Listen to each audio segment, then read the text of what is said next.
5:30. Florida leaders are sounding the alarm that China poses a direct threat, not only to the nation, but our state in particular. Only NBC2's Dave Elias was at a meeting today where a former brigadier general warned political leaders to be aware.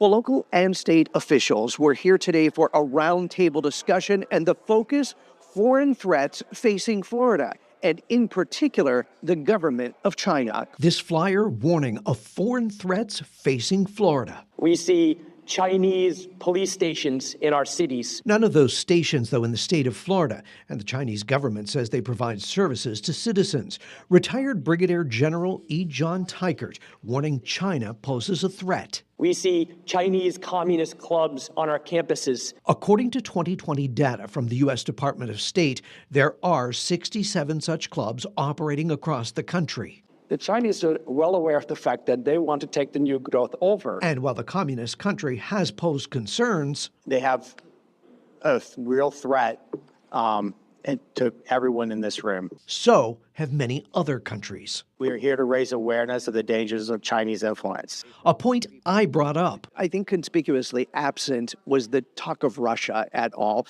Do we see them as a threat as well? We do. I acknowledge that we really focused on a CCP-controlled China, but there are other malign actors out there. The retired brigadier general who worked under the Trump administration mentioned them after the meeting. And we must be mindful of the very robust threats of Russia and Iran and North Korea specifically above and beyond China. And so why did State Representative Jenna Persons-Mullica host the event? It's so critical to our future that we protect our home and our community from foreign harm. Just today, NATO's chief warns of Russian ties with China, Iran, and North Korea as a concern. We need to continue to be vigilant and have these conversations. Now, some political analysts have said that meetings like this are taking place across the country right now in an effort to portray Democrats as weak on China.